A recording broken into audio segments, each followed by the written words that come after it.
safe, not with them! Think on thy sins.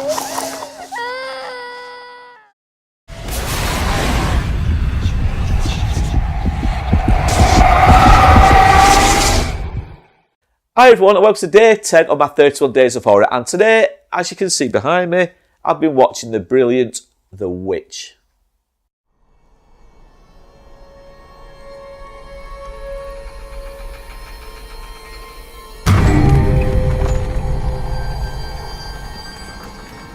What went we out into this wilderness to find? Leaving our country, kindred, our fathers' houses. For what? For the kingdom of God. Let us pray.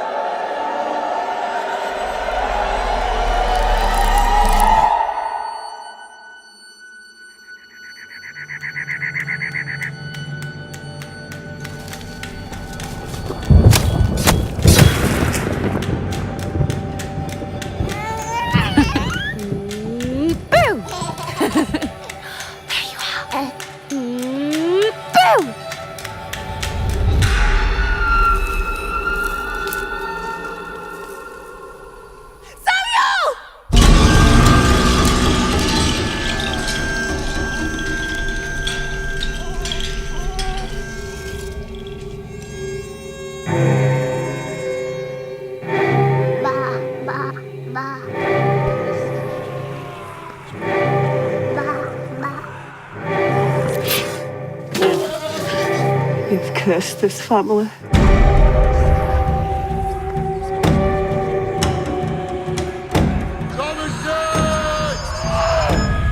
Who's there?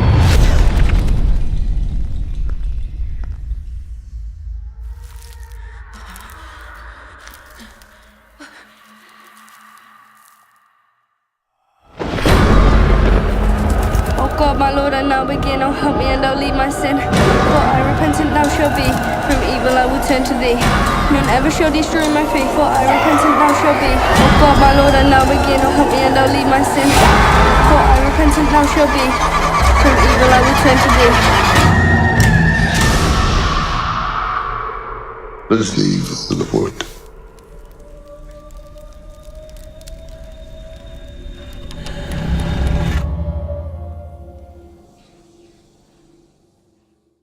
Now, The Witch came out at the start of 2016, and it stars a character called William and his daughter Thomason, plus the rest of his other family. Now, the reason why I mentioned those two names is because basically the film does revolve around said two characters. Now, William is played by an actor called Ralph Ineson. Hi, my name's Ralph Ineson, and I play the character William, the father in The Witch. I hope you enjoy the movie. Many thanks to Ralph for doing that. He was one of the first actors I contacted when it came to do my 31 Days of Horror, and he came on board instantly. I only had to ask him, I think, once, maybe twice, just to confirm what I wanted. He jumped on board, sent me his intro, and for that I'm truly grateful. So Ralph, if you're watching this intro, many thanks for doing that, mate. It's brilliant, I really do appreciate it, and so will everybody else at BLEAKHOLT Animal Sanctuary. So, as I've just said, guys, Ralph plays the character William. He's the father in The Witch.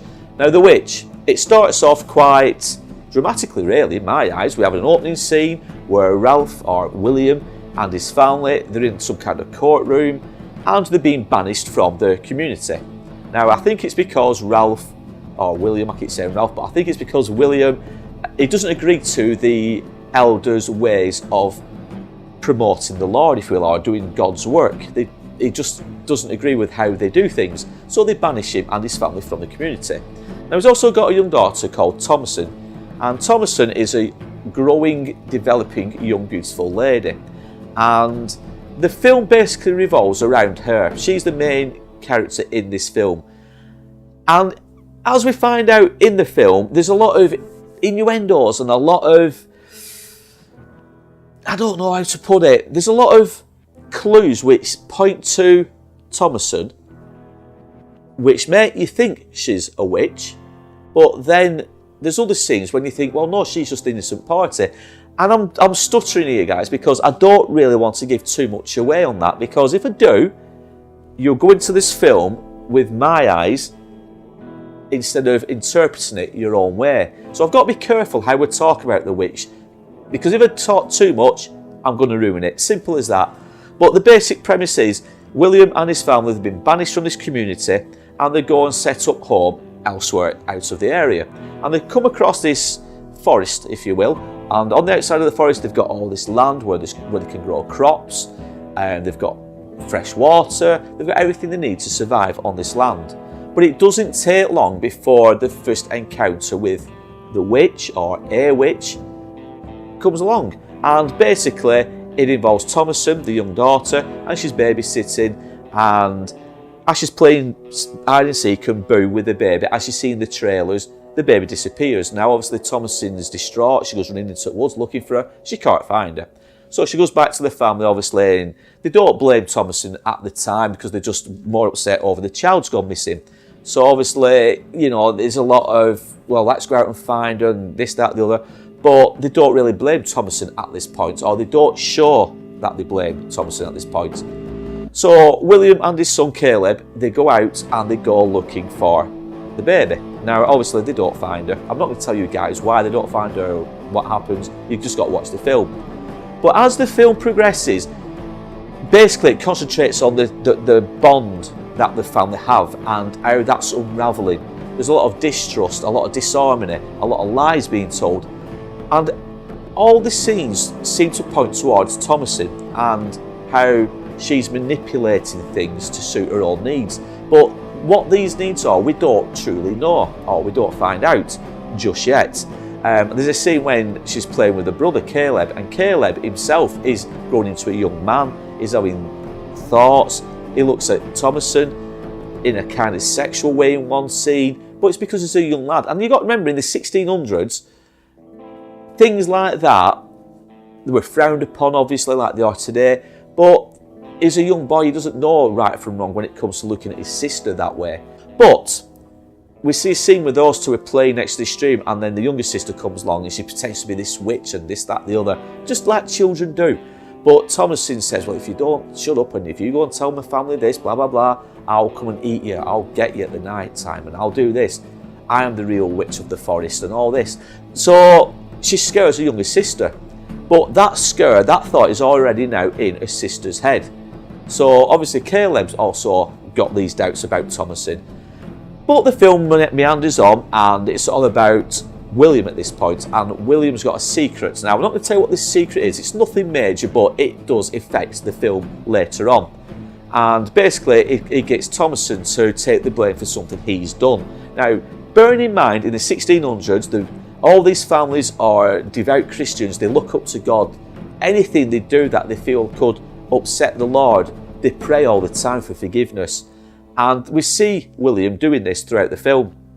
But he's also got these, not sinister sides to him, but these lies that he keeps spilling out. He keeps doing things and letting his other family, his children, take the blame for these things. So you've got to ask the question, is Thomasin really, you know, the witch or the evil person in this family, or is it the father? But again, guys, I can't go too much into that because I want you to watch it.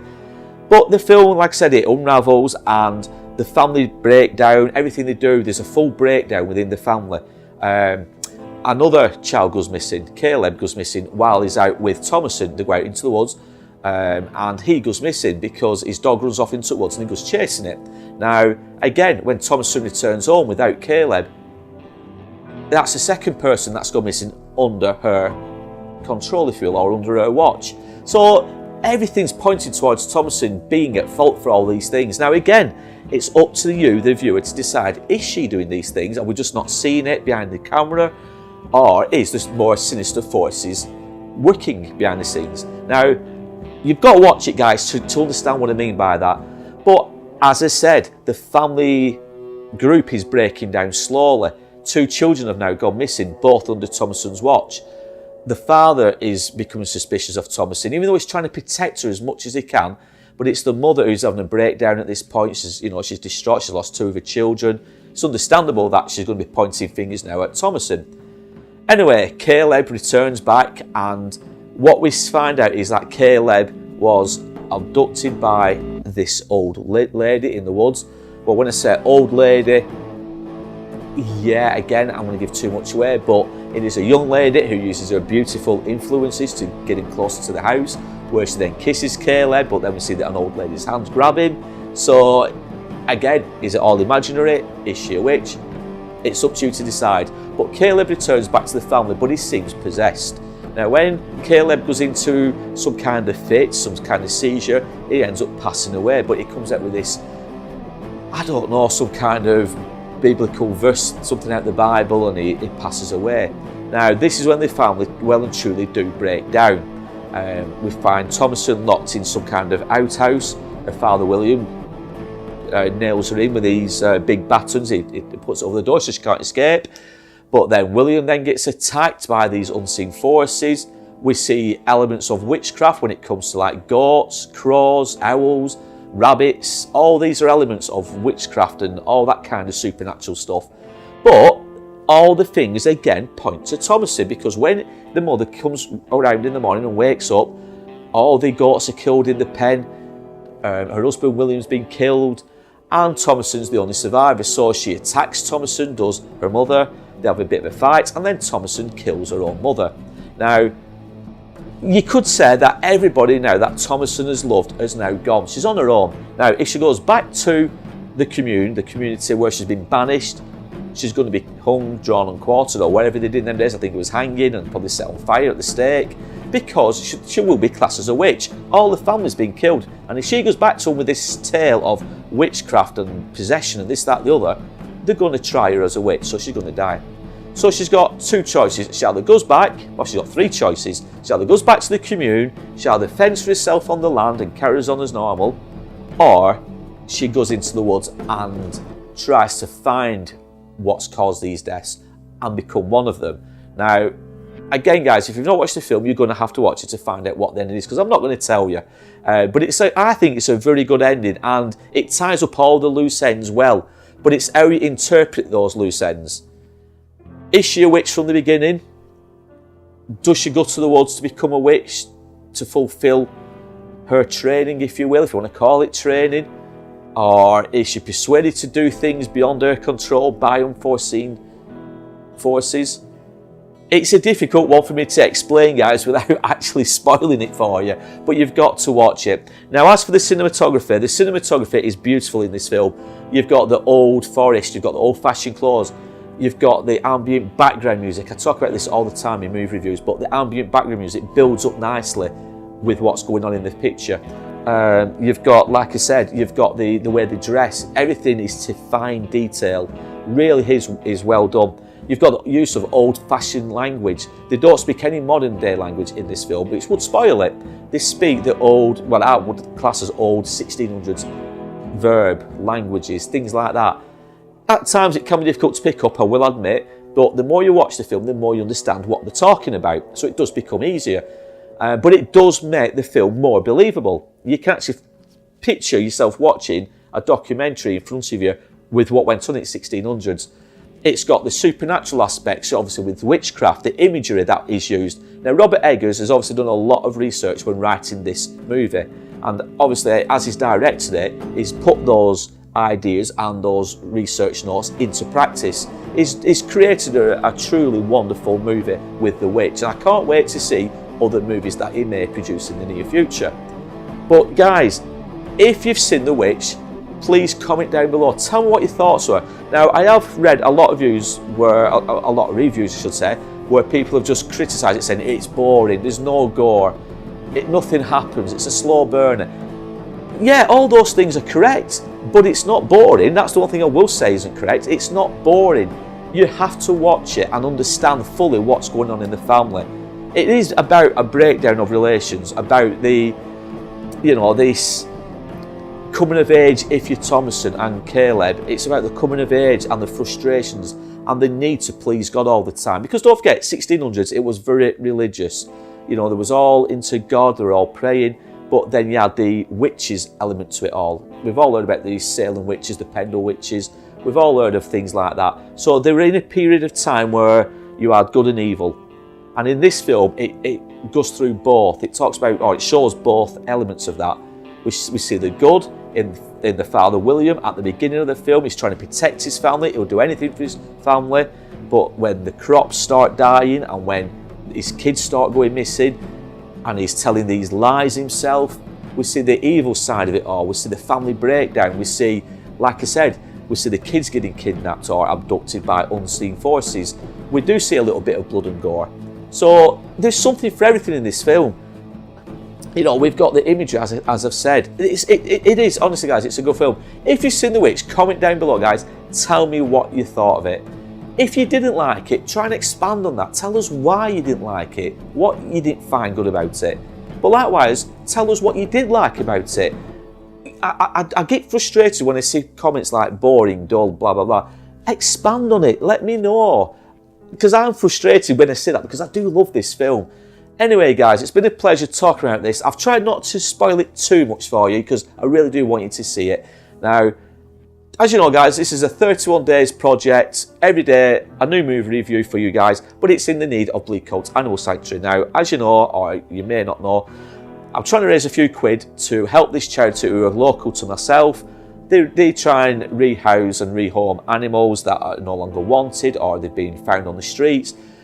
And these animals range from, I don't know, dogs, cats, guinea pigs, rabbits, even animals such as horses and donkeys. But they all need feeding, they all need bedding, they need looking after. It doesn't come free, guys, it's not cheap. So if you can dig deep in your pockets, click on the links down below to my Just Giving page and please donate a few quid to Bleakholt Animal Sanctuary.